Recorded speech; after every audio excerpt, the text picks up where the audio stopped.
Hello, it's Michael from m.e.n.d.coaching.com.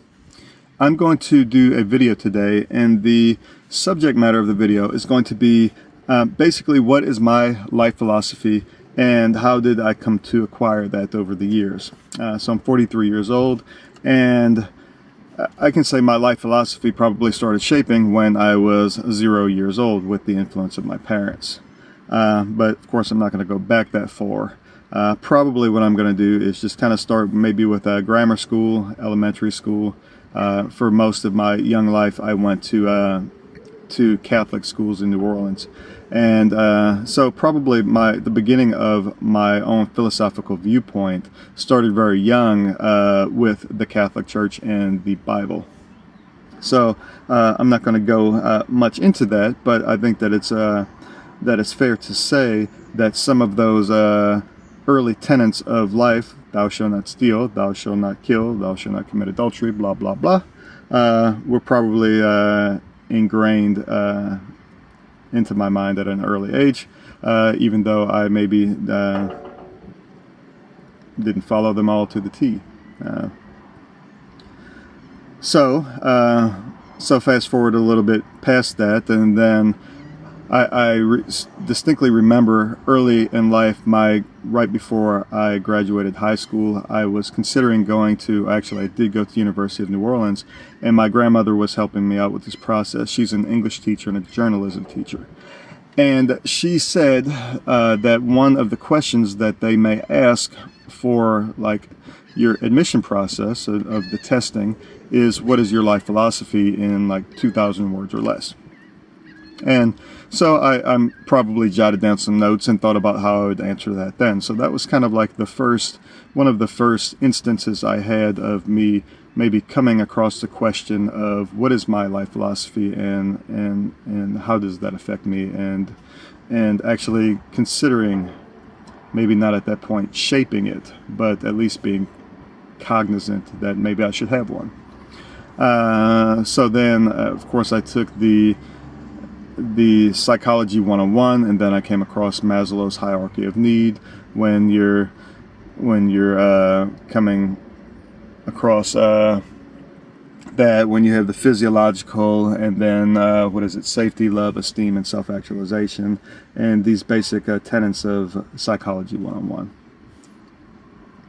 So from there I came across some books on philosophy, and early in life I knew that I wanted to be I knew that after high school, and even after I dropped out of college earlier in life, I knew that I was going to it was important for me to keep educating myself. So I decided to start reading, and I got some books on memory and retention of reading and speed reading and these types of things, and became a more efficient and effective acquirer of knowledge. And this was way before YouTube or TED Talks or this type of thing. So back then, if you wanted to learn, you pretty much had to go to Barnes and Nobles or Borders or that kind of thing, and sit in the bookstore and read, or purchase books or go to the library. That was at the early part of the internet. So I came across a bunch of books, and I always favored psychology books. So I probably read hundreds of books on psychology.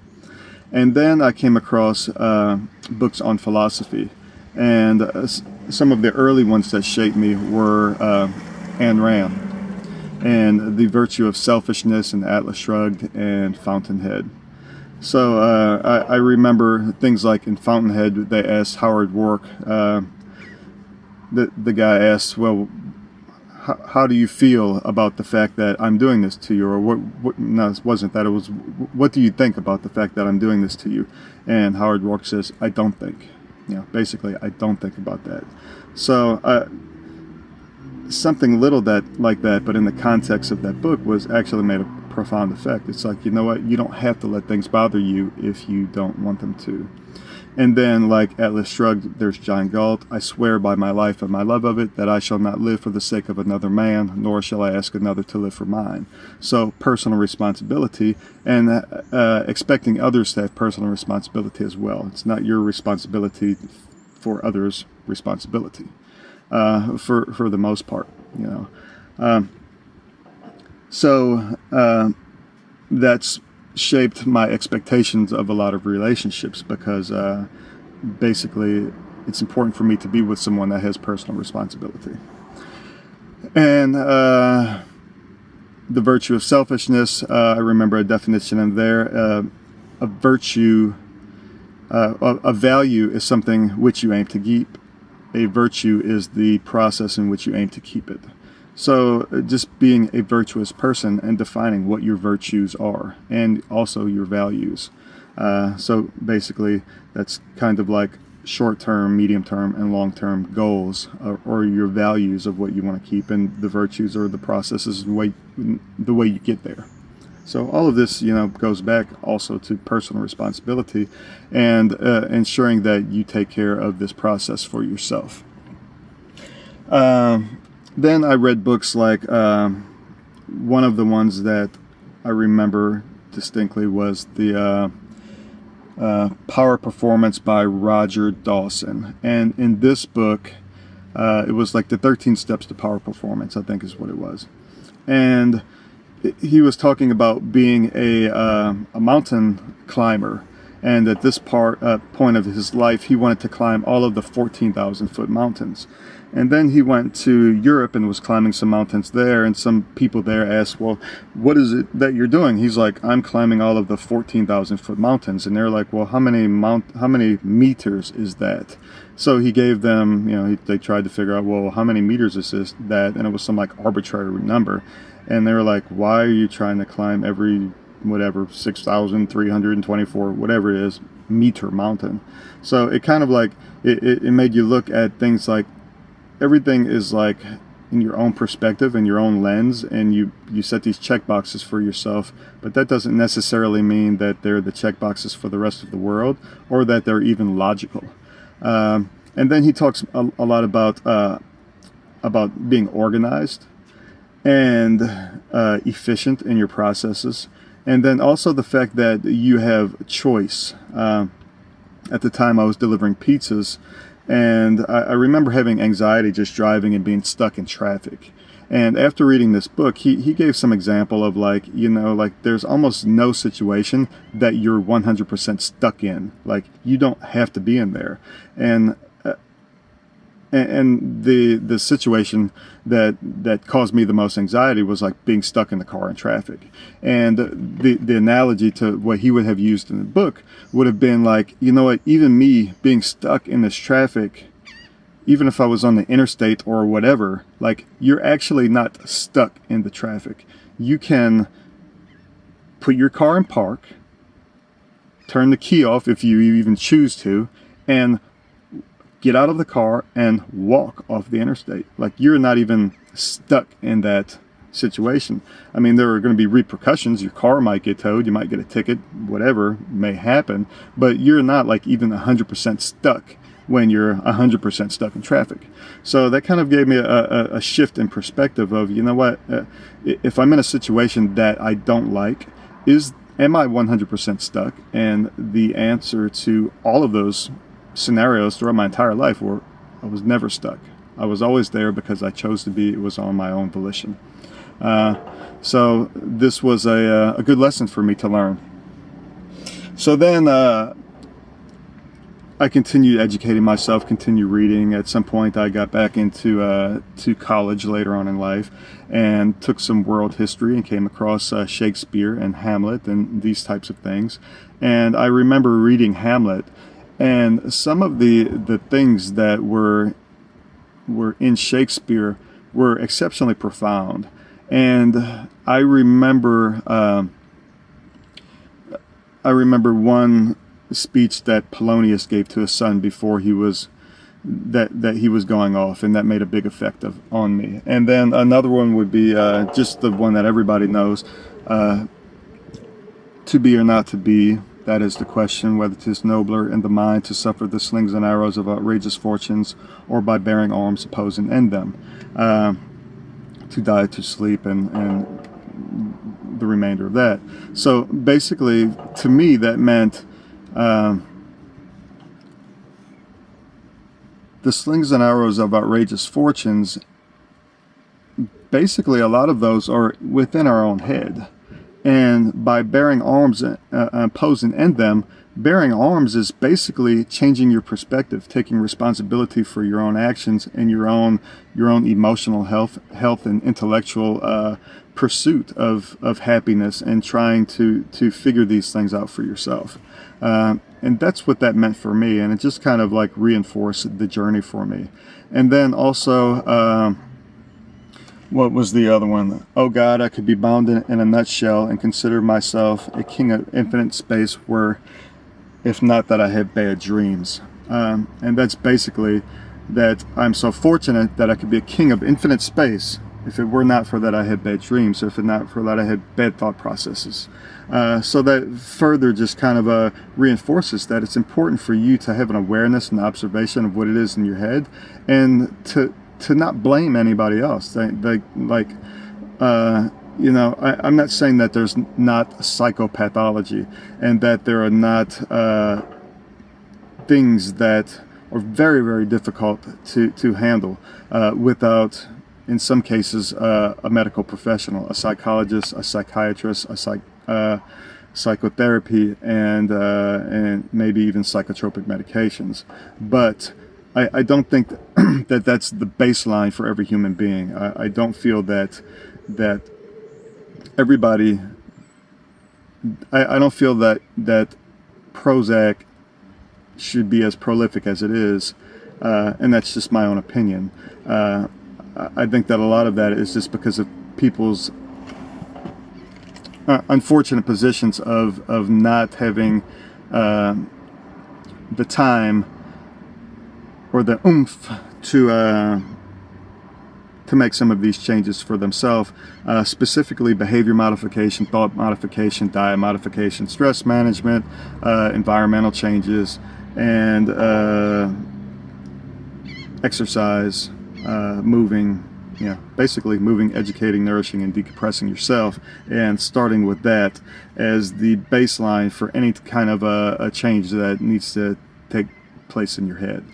And giving yourself a good physiological base to actually have a good psychological base. So I thought that those things were probably some of the things that formed me early on. And then I came across The Art of Happiness by the Dalai Lama, and that is also just kind of a shift in perspective.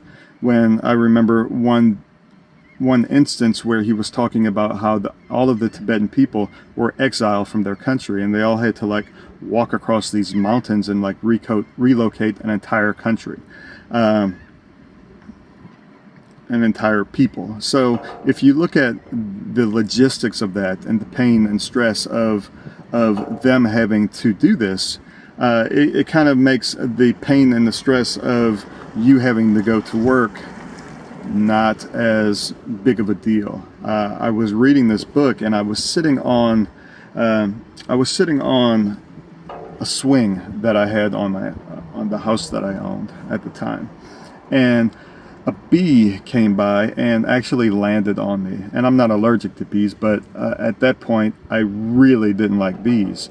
And I had just read this chapter in this book, this passage, and this bee landed on me.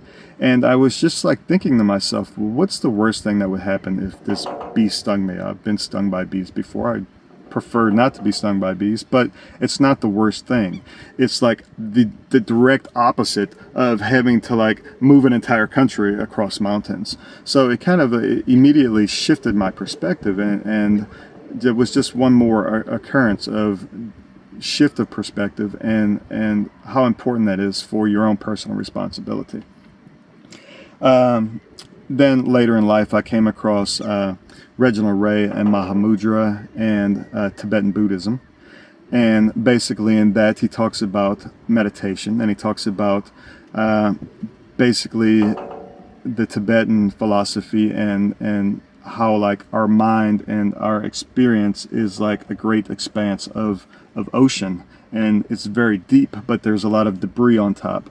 And basically our challenge is removing that debris, and one of the ways that we do that is through awareness, observation, and through through meditation and connection with the earth and connection with our own energy and our own self. So you've got that, and then there's the three obstructions that prevent us from being healthy spiritually. And the three obstructions are arrogance, patterns, and reactivity. And then the four reminders that help us achieve enlightenment. And those four reminders are the preciousness of human birth, karma, impermanence of your human existence, and also that human suffering is normal, and it's actually just a normal part of life. So some other people that were on the same line of this Tibetan Buddhism, another one was Pema Chodron, and she was basically talking about Shenpa, Shenpa. You can Google that.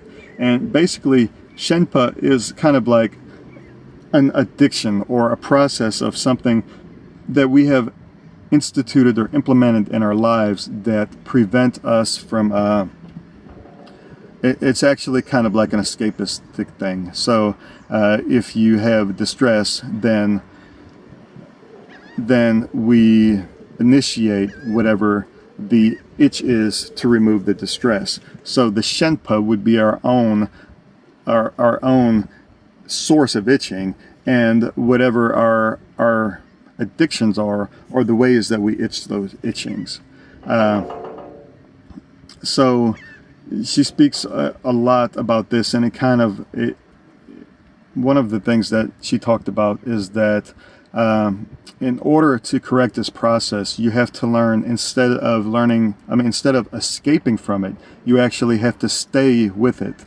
So what we do is, it's kind of like we're on a hamster wheel, and we just keep doing the same thing over and over and over again. So what you have to do is you have to remove yourself from the hamster wheel. One way to do this is through meditation, and to stay with whatever the itch is. So whatever it is that you're normally trying to escape or avoid, you have to actually put yourself in a situation to just look at it, and look and look and look, and observe your feeling, your energy, the processes, the patterns, the reactivity, and this type of thing, your own thought, your own escape from it, and whether or not, like Reginald Ray would say, whether or not you're arrogantly just assuming that this is going to take care of itself, or whether or not you're going to take ownership and actually affect change with this chronic behavior, or whatever it is.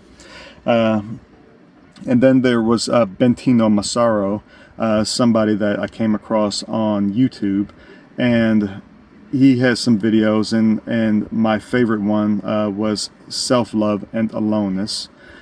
And basically he talks a lot about energy, and about how everything is energy, and about discovering your own energy frequency, and being able to change this. And he also talks about some of the reasons that we may have low energy, or this low energy frequency, or this distress in our life, is because we feel that we have a lack of something. So there are actually infinite numbers of types of lack.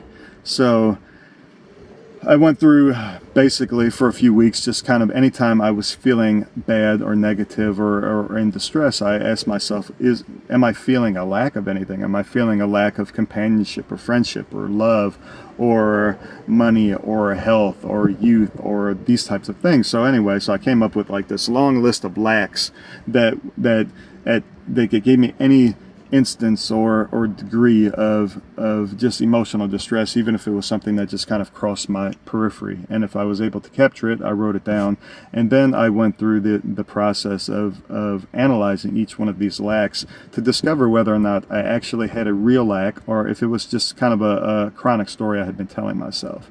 And that definitely changed my perspective, even very recently, and gave me a much healthier perspective on life in general. So that was very interesting that I could watch a 1-hour YouTube video and it totally changed my life. So this is the benefit of this type of thing, of watching TED Talks, of watching YouTube videos, and learning from other people in the past that they've been on. So there are three ways that you can change your perspective.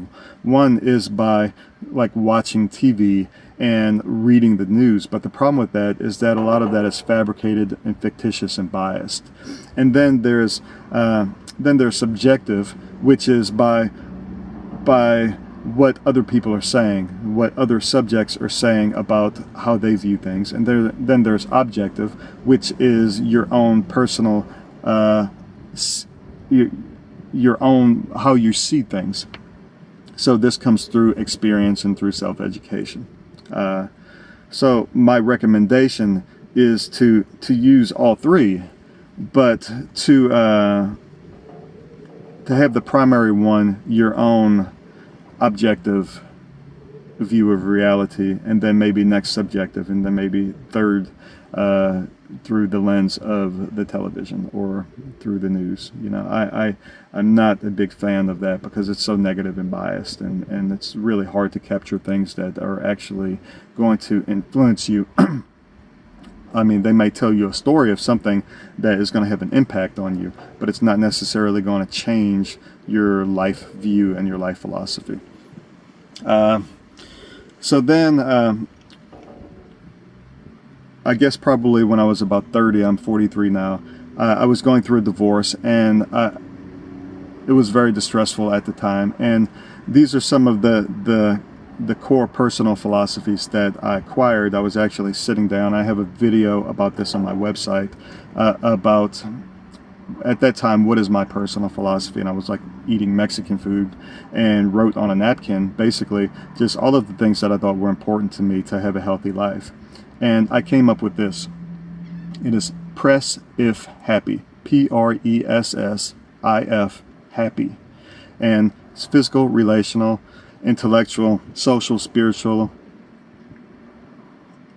emotional, and financial. So so basically each of these categories, if you take each one of them, and if, say for instance, you have a falling out in one, say your relationship fails, if you have a distinctive awareness and an ownership, and you've built up all of these other areas in your life, then you can fall back on these other things when one fails. But if you put too much weight on one and you don't distribute your energy and your awareness in all of these 7 areas, then it's going to lead to distress and possibly even disease.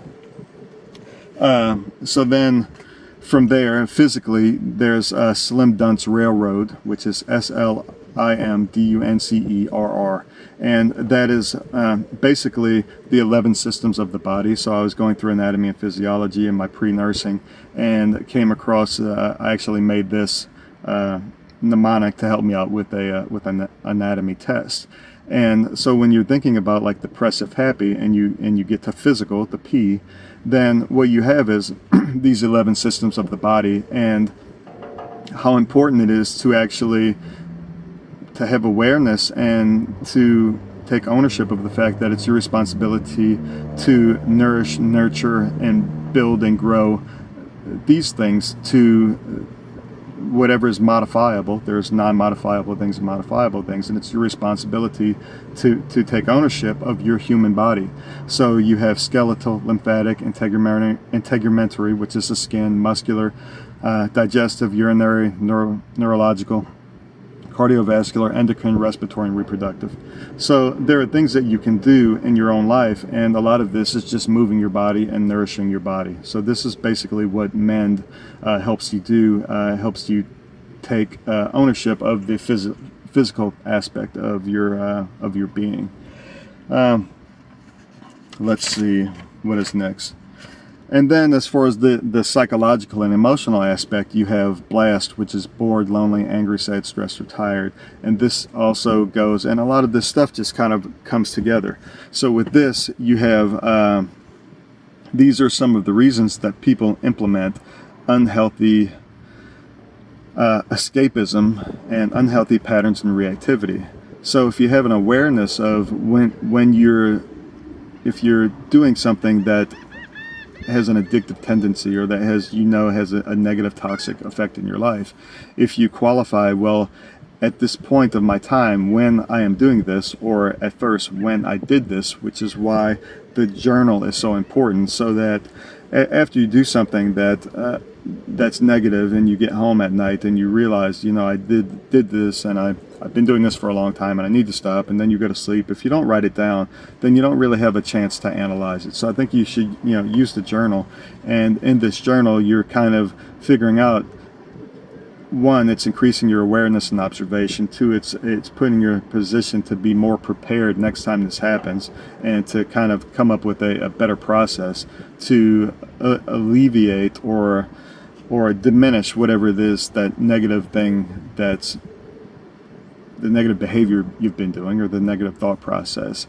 And then blast is kind of a way to discover, did I do this when I was bored, when I was lonely, when I was angry, when I was sad, when I was stressed, when I was tired, and are there ways that I can prevent myself from being in those situations? And also, are there better options for me to implement better reactivity versus the ones that I'm doing?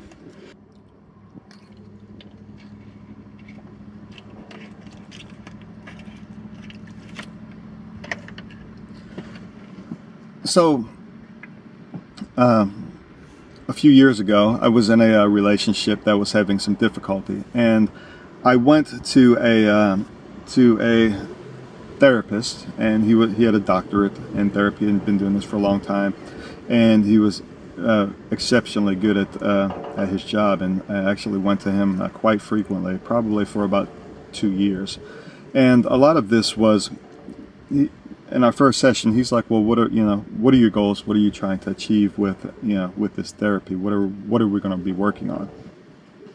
And I said, one, that I've had some issues with relationships throughout my life, and I'm having an issue with the one I'm in now, and so that's going to be one focus of what we're doing. I said, but I don't know if we're actually going to be able to repair that. It may be just to a point where I'm going to have to let it go.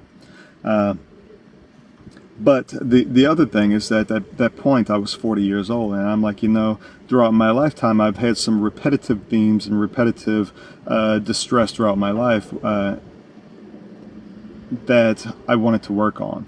So I had a list of things, and I put them in numerical order of importance. And the first one was, how do I learned to be content with what I have, where I'm at, and who I'm with. So, and basically, it's consistent contentment to the degree that is what would be normal for a human being. So I know we're all going to vacillate on this a little bit, but it seemed like throughout my lifetime, for instance, and some people may be able to relate and some people may not, like if you're in a relationship and 1 week it seems to be going great, and then the next week it doesn't, so you have, and what is my contribution to this, whether or not you can blame it on the other person sometimes, and you can say, well, it's because they did this and this changed, and this is why I was content then when everything was going good, and now I'm discontent because of the actions that they had. But I wanted to know whether or not there was any core things that I could change within myself to make it to where at least I had personal responsibility for the success in any future relationships or the current relationship that I was in. I wanted to make sure that there weren't things that I was doing that was sabotaging the relationship or the relationships or even my own personal philosophy. So that's kind of the thing. So I wanted to learn how to be content and how to have less discontentment if discontentment was just a part of human existence. So that was kind of the thing. We spent about 2.5 years just working on that. And some of the things that I discovered, one of the primary things was by a guy named Peter Osorio, which wrote the book The Behavior of Persons. And one of his core philosophies is that people do things for 3 reasons, or there are 3 behaviors. One is that they take the role of, and it can be a combination of the 3 of these things, but usually there's one primary at any particular point. So you're either an actor, which means something happens and you take action. You're a critic, something happens and you become critical or you become a critic. And then you can become an observer. So actor, observer, critic. And I was like, well, what does that mean? He was like, well, for instance, if something happens, you get into an argument with someone in the car and you don't like their point of view or perspective. It's like you can become a critic of what they're saying. You can criticize what they're saying. You can become an actor. You can tell them that what they're saying is bullshit, and you can take action and try and change their point of view. Or you can become an observer, and you can listen to what they're saying. You can observe what they're saying. You can observe your reaction to what they're saying. You can observe different perspectives, and you can not criticize, at least not initially. You can not take action, at least not initially, until maybe it's more conducive to where maybe when you're not driving in a car, maybe when you get home after tension settles, and all of these other things. So if you become an observer, then you can have a better process and just react better and have better patterns and realize that, this is kind of like that whole arrogance, patterns, and reactivity, and take ownership and control of this situation. So I was like, basically, I'm like, so when you're in this situation, there is no urgency. And I came up with this line, there is no urgency. And ever since then, 99 times out of 100, whenever something that happens that is distressful or that causes this sense of lack and you feel like you have to escape from it, there actually is no urgency. You can just observe. So you can see how all of this kind of comes together with all of the philosophies of changing your perspective, staying with your perspective, not having an urgency to remove yourself from your perspective, and all of that could be seen like even in the first book of like there is nothing that you have to get away from, and when all of this happens, then basically life becomes less hectic and less chaotic and less stressful, because now the ball is in your hand and there's not so much of an anxiety or a drive that you actually have to do something right now. Sometimes you do, but most of the time you don't. And when that happens, just life becomes easier when you start looking at when your life perspective shifts from I need to do something, I need to change their perspective, I need to get them to feel the way I feel, and this type of mentality to, you know what, I don't have to do anything, I don't have to change them to my perspective. It's not important that they, it's not 100% important that they even agree with me. It doesn't matter. It's irrelevant.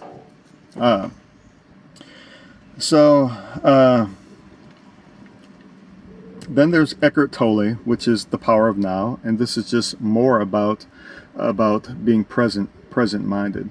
So also in this process of therapy, I came across some TED Talks, and one of the TED Talks, there was numerous ones, and I tried to find topics such as how to be more happy, and I came across some more Tibetan Buddhism, and one of those guys talked about the primary component of that is gratitude, and the only way that you can have gratitude is to be in the present moment. You have to understand that whatever that this present moment is giving you, that you have to have gratitude for the things that are there. So instead of having such a focus on such of the bee that's on your leg, you have a focus on the million other things that are going on around you, like literally billions of things that are going around you that are actually high energy and positive. So when you change your perspective and you actually start having gratitude and capturing gratitude of everything that you should have gratitude for, then it makes the little distresses, which before seem like huge, profound distresses, it puts those in a better perspective, or it actually alleviates them and you can let them go.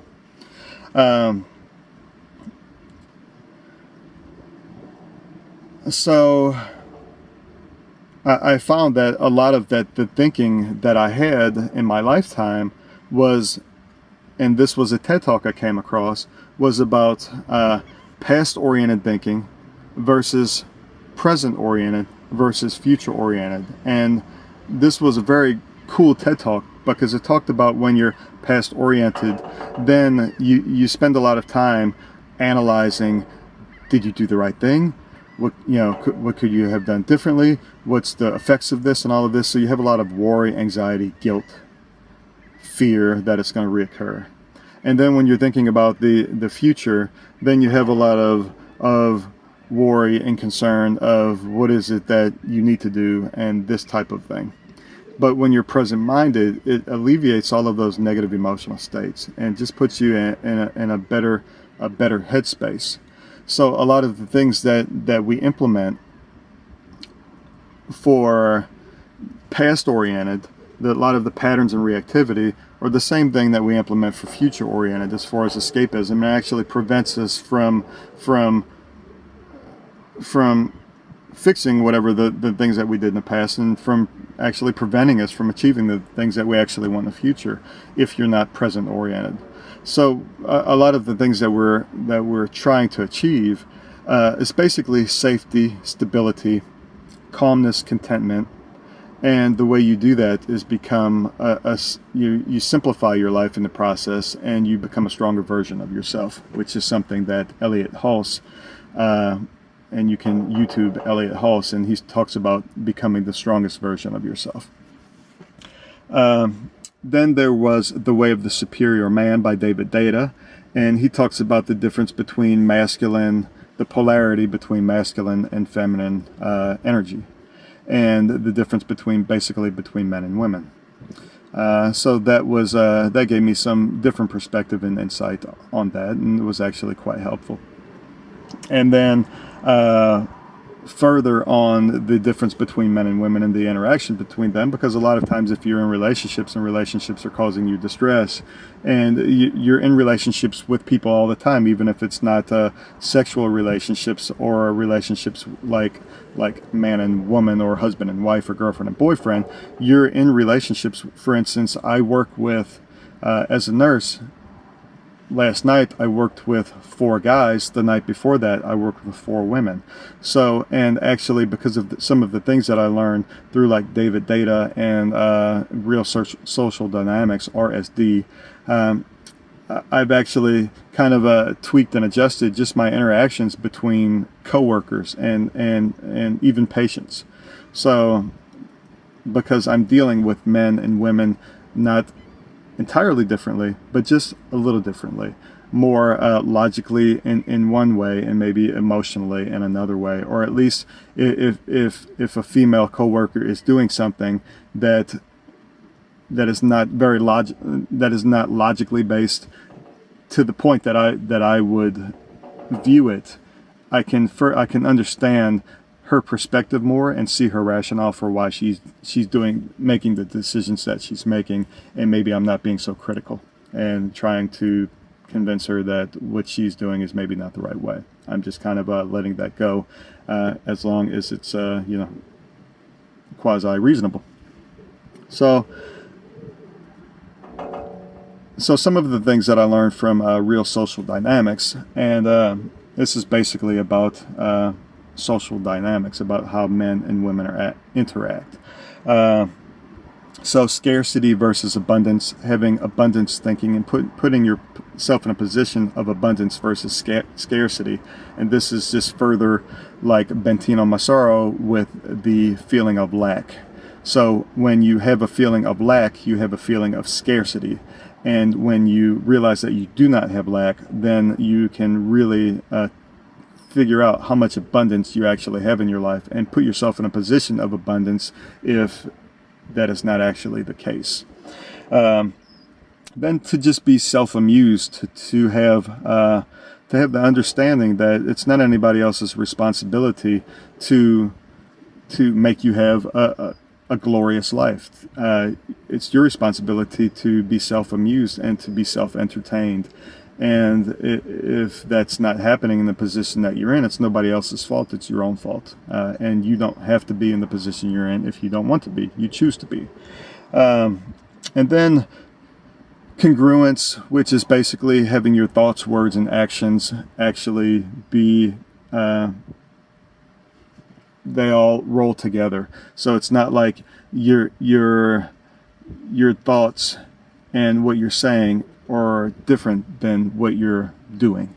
So all of those three actually working together.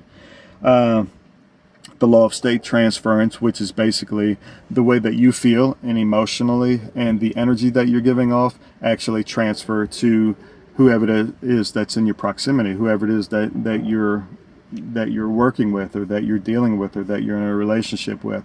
So your state can transfer to other people. And I've seen this many, many times, especially in the hospital when there's a situation that's very, very critical. So for instance, somebody is needing CPR and we're doing chest compressions on somebody. The more tense and anxious the situation is, the more important it is for you to be calm. When everybody in the room is anxious and stressed out, then it prevents you from actually being effective. So some of the calmest situations I have been in would be what the normal person would think would be the highest stress situation. So I have been in many, we call them codes, code blue or cardiovascular code or respiratory code, when people are not breathing and their heart is not beating, and we're having to do that to try and resuscitate the person. And I have been in some that have been very stressful situations, and I have been in some that have been in very calm situations, even though there were the very similar scenarios. And there's always a better outcome for the patient and for everybody involved when the situation is calm and organized and stable and everybody is aware of their own emotions. So let's see. So I'm just going to basically talk about, well, some of the basic goals, and this is basically every day of my life. This is how I feel. And it's basically 5 things. So these are the goals that I'm trying to achieve. So I recommend to you to make a list of the things that are important in your life. Make a list of the goals that you want. Have short-term goals, medium-term goals, long-term goals. So say, for instance, 3-month, 1 year, 5 year. And also make a list of some of the things that you think have prevented you from achieving some of the goals that you want, and kind of take ownership of that and try and discover whether or not there are any things that you can change in the future. Because if you've had chronic behaviors in the past that have prevented you from having your goals, if you don't change those, then they're not going to, you're going to keep getting the same results. So basically my goals are, and this is just my basic life philosophy goals. Number 1 is to decrease human suffering. So basically this human suffering not increase human suffering or to decrease human suffering is basically with my interactions with myself as well as with every other human being. So I try to decrease human suffering by alleviating the stress within myself and creating a better position of ease and success in the future, my future self, and then also with my patients and with the relationships that I have, and not cause distress to other people. And then even as a nurse, I volunteer my time and I go on surgical medical missions to like the Amazon jungle in Peru. I'm trying to decrease human suffering even in other parts of the world by volunteering my services in some of the things that I've learned. These videos, same thing. There are people that may watch these videos and it may change their perspective, and they may learn some things that they would not have as efficiently, or maybe not would have at all had I not taken the time to do this. So number 2 is to become the strongest version of myself as a human being. So this kind of goes back to the Elliot Hulse philosophy of, just taking ownership and putting yourself in a position to become the strongest version of yourself. And number 3 is to love. I want to feel love. I want to experience love. I want to share love. I want to offer love.